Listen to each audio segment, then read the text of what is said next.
You might have noticed this last spring I was leading the charge to battle against the continuing resolution.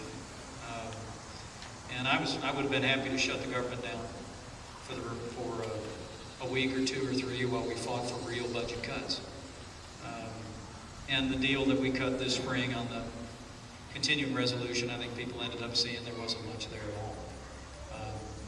But on this one, I'll tell you why I was conflicted and why I ultimately supported the deal. First and foremost, you know, the old book says if you owe debts, pay debts. What we were talking about here was how do we pay bills that have already been incurred? I mean, basically right now, the largest portion of our federal budget is Medicare, Medicaid, and Social Security. And frankly, we're borrowing 40 cents on every dollar. And so the truth of the matter is, as the government goes on, if you don't borrow money, you don't have money to do the rest of government. Unless you start telling people now Social Security gets straight payroll taxes. I never bought them. Statute requires that money goes to Social Security, but things like Medicare, things like Medicaid, things like paying our troops, providing for the common defense, providing for road funding, all of that was needing to be paid for somehow. Now, my standard on it was very simple. I made it very clear that I would not support any increase in the debt ceiling unless we cut spending by an equal amount. Secondly, and the president was fighting up to the last day to raise taxes, if you remember. And frankly, if the polls be believed, a fair number of Americans supported that. But I thought raising taxes in the worst economy in 25 years would be the worst thing we could possibly do for this country. And I fought it with everything I had. Lastly, I also fought hard and said, I'm not going to support a debt ceiling unless we win a fighting chance for the first time in 15 years to pass a balanced budget amendment of the Constitution of the United States. I think the time has come to put in the Constitution of the United States a requirement that the federal government live within our means. I really believe it.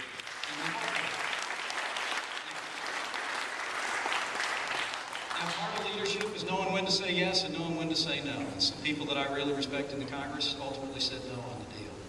I said yes because when it finally came across, there were no tax increases in it. None. We have a vote guaranteed for the first time in 15 years in the House and Senate on a balanced budget amendment this fall. And we'll be very, very involved in that fight. Nothing would please me more in my last term in Congress to be a part of making history and sending a balanced budget amendment to the states. It's kind of like being Peyton Manning and being able to throw the pass and then catch the pass. You know, throw the pass from Washington. I'd love to be the governor here in Indiana that takes up the mantle and says, Hoosiers want to be the first state in the union to ratify by the necessary 3/4 vote a constitutional amendment and send it back to Washington, D.C. But the last thing is the dollar for dollar cuts. Now, let me be clear, because I know there's been a lot of talk. Rush Limbaugh is a personal friend of mine. By virtue of my previous employment, we were really good friends. The truth is, you know, they authorized $900 billion in borrowing and $917 billion in cuts. Only $60 billion of those cuts are in the next two budgets that we actually control. The $60 billion is, and $60 billion compared to a $14 trillion national debt ain't much. Okay? But over the 10-year period of time, we put caps in place that would ensure that we'd have at least $917 billion in cuts. And we made a supermajority for you to waive those caps. Now, do we have to win elections? Do we have to continue to win majorities to preserve that? You bet. But, you know, that's what a free country is all about. But we laid down a foundation over the long haul for paying that. Last thing, that's what we did. What we didn't do was make any progress. I think part of what the frustration that I have heard in emails from friends, and as I've traveled around a little bit on this issue, is completely understandable. And that was, people said, well, we did nothing to deal with the national debt. You're absolutely right. I mean, all we did here was stop digging. I told people I didn't so much think this was a good deal, I just thought it was a good start.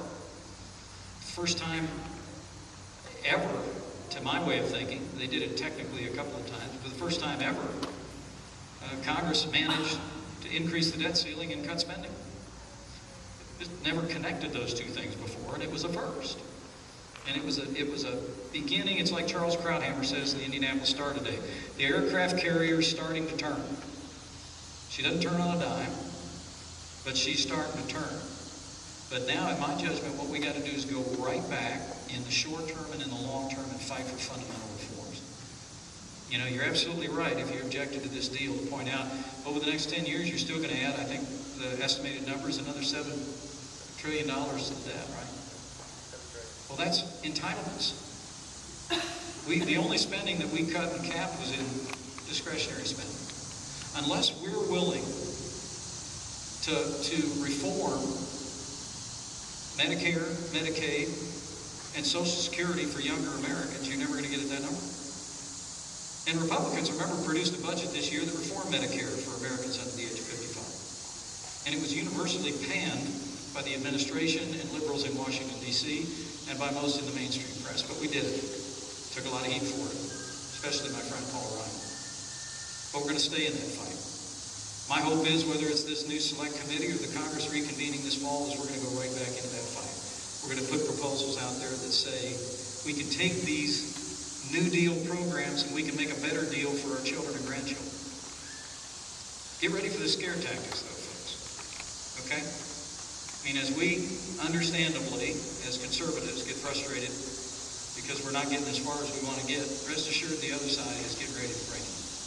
What they're going to bring is, if we step out into entitlement reform, is they're going to say, you're cutting Social Security benefits for grandma and grandpa. You're cutting Medicare benefits. And they're going to wheel out all of that in this coming election year. And I want to tell you, I really do believe that we can deal with the fiscal crisis facing this country by reforming Medicare and Social Security for Americans under the age of 50.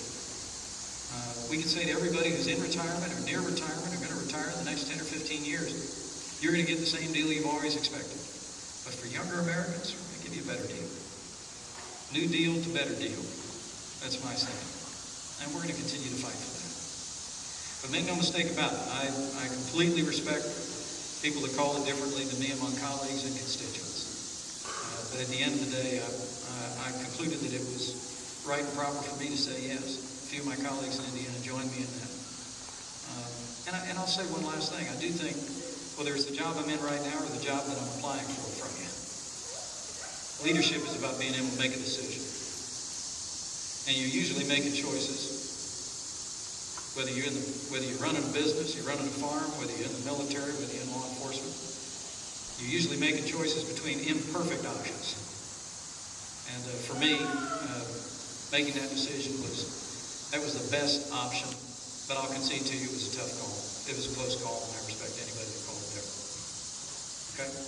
But make no mistake about it, we're going to fight and keep fighting and fight all the way until through 2012 to restore fiscal solvency to Washington, D.C., and to pass that balanced budget amendment to the Constitution.